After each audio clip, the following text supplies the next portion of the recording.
Hey guys, I am back on US1. I have built my settlers and I am going to settle my cropper.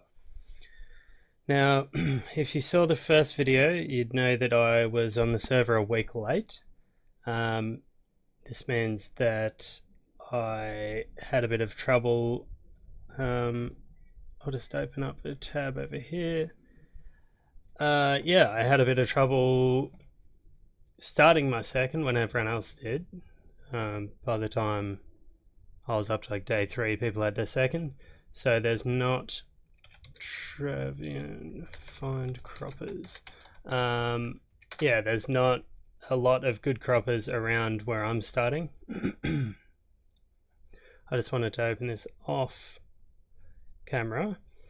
So if you look at your mini-map, what you need to do is you're looking for a 15 cropper with a good oasis. So a 50% oasis is very average. If it's got less than 50%, then don't bother.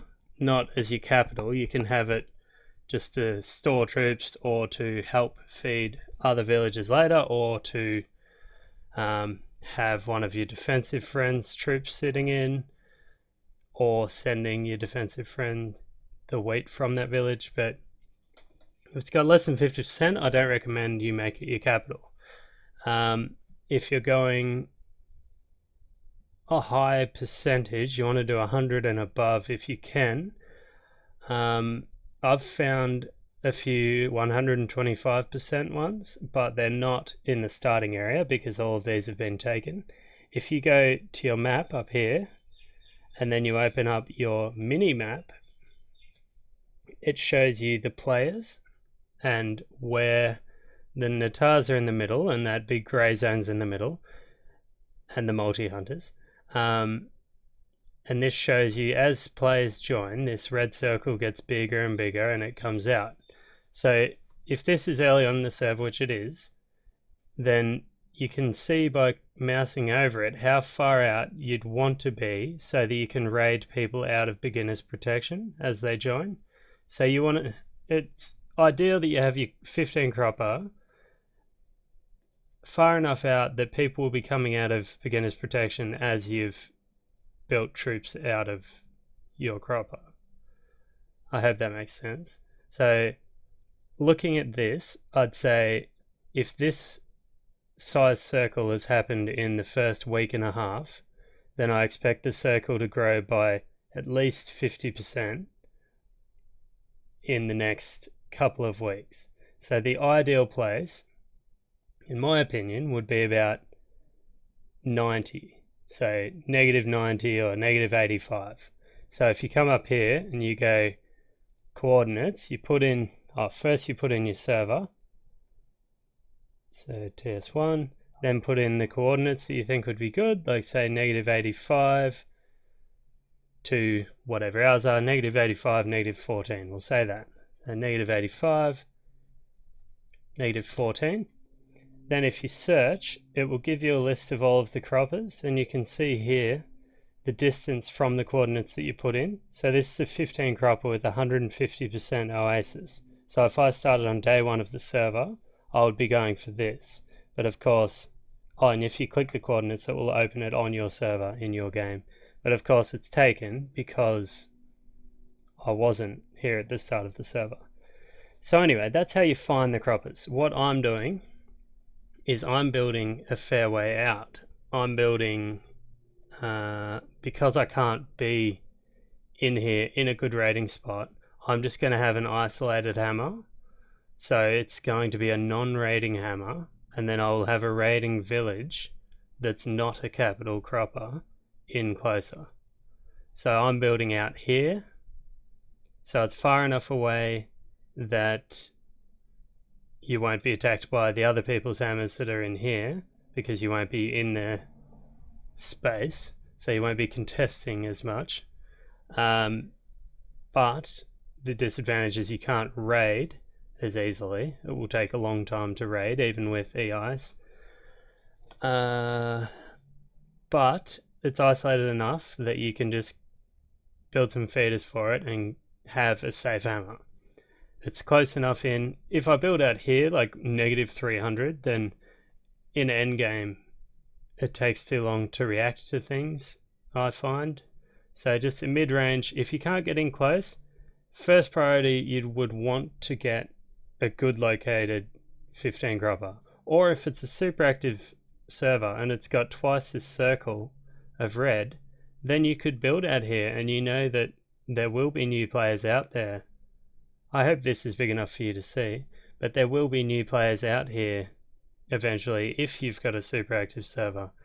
But yeah, on a server like this where there's only 1600 active players, you either have it in here where it's negative 85 to probably negative 100 so that you can raid new players that are ending their beginner's protection, or you have it semi-isolated. That's what I prefer to do. So my semi-isolated cropper is going to be negative 140, negative 157, which is 125%. So the way you can tell, other than using this tool, the way you can tell what a cropper will be, what percentage oasis it will be, is each village can have 3 oasis under its control.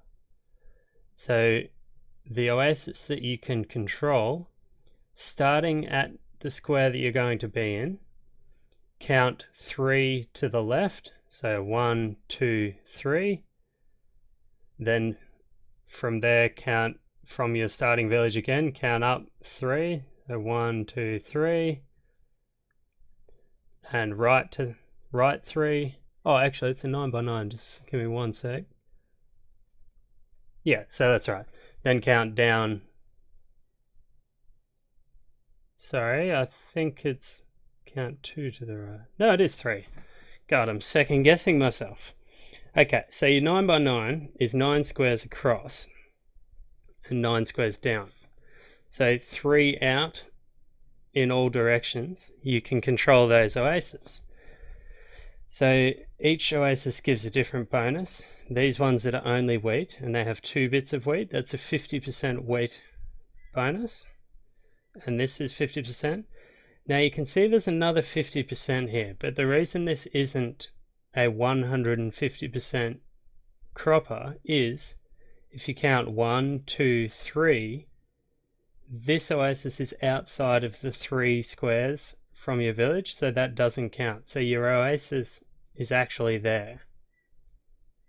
So these can be taken, and then 1, 2, 3 down, so this can be taken as well, but I'd prefer to take the iron and the wheat, because if it's available you may as well take the iron as well, even though you won't be producing it.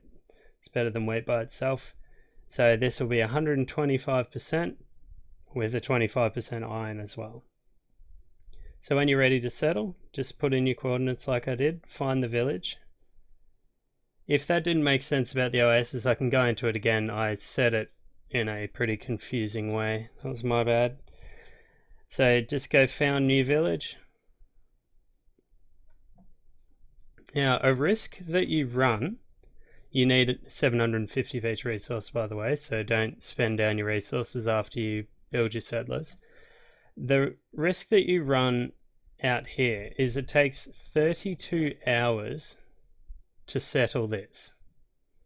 Now in that 32-hour period, if someone else already has settlers on the way and they get there before yours, your settlers have to come all the way home for you to send them away again.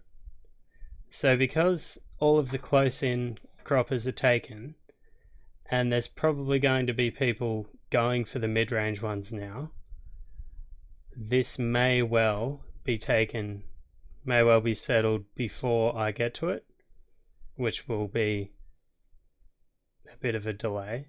It's not a massive drama, but it is a pain having to wait for your settlers to come back and then send them out again. But hopefully that hasn't happened. Another way that you can do it if you're doing a far out village like I have is you settle next to the cropper first. So you settle a feeder as your second, and then I keep doing that. Feeder C, found a feeder as your second village, and then have your cropper as your third. So instead of settling here, I would settle beside it in this 4446. Now, this does two things. One, it makes you able to supply your cropper a lot better because you already have an established village that can send it resources from a very close distance. And when people search for these croppers and they click on one and it opens up and they see a village right next to, if it's an isolated one and they've done this and they see that this is a 6664 right next to a 15 cropper, then they're less likely to settle that because they know they're going to get raided over and over again, and that person's obviously built that to be a feeder for the 15 cropper. So if you settle there, you're going to have a really hard time. In this case, I'm going for the 15 just because I'm worried that people will already have settlers on the way, and if someone settles this and then I settle a feeder next to it, it's not going to be great. So just for that purpose, I'm doing the 15 cropper first. On the speed server, if you want to go back and look at those videos, I do the feeder first before the cropper. Okay, now once you've settled the village, I make the hero live in the cropper, and the way you do that is by making the cropper your capital. So if you make it your capital, your hero automatically goes there or can be sent there, and your adventures, he can be sent there anyway, but your adventures will be close to your hero. Oh, sorry, your adventures your adventures for your hero will be close to your capital. So instead of having to travel hours and hours and hours to come in here and do the adventures, because this is my capital, he will be doing the adventures near the new village. So therefore, when he gets resources from the adventures, they'll be going back to the capital to feed it, which helps. So that's just the basics. I hope the Oasis thing was understandable. It's your 9x9, so you can work that out by going 3 squares out this way is, actually you might be able to zoom this in, let's see. No, that's out. Okay, so 3 squares this way, that's inside your 9x9. 3 squares down, so this part of the screen is your 9x9. So I've got 2 clays in my 9x9. Now if you count 3 across that way, and then 3 down, this is all in my 9x9, so there's 1 crop and 2 clays. Remember that wood wasn't in the 9x9 when I counted out the 3 and the 3, so this is my 9x9, so that wood is not included. Then count 3 up and 3 across, so there's nothing in my 9x9 up there. Get rid of the map, count 3 and 3, and there's nothing in my 9x9 up here either. So the only oasis in my 9x9 are 2 clays and a crop. So that should be easy to understand. And I won't go over how you claim them. I can do that in a later one when I'm claiming them myself. But you claim them with the hero mansion. You need to use your hero to claim the oasis. And you can manage them from inside your hero mansion as well. But I'll go over that in another video. Yeah, my settlers are on the way, and I'll see you in the next part. They'll still be traveling because it was 32 hours, but I'll be preparing the village for the new one. I'll be preparing my first for the next village with the marketplace and stuff like that. But I'll go over that in the next video as well. I will see you then. Cheers.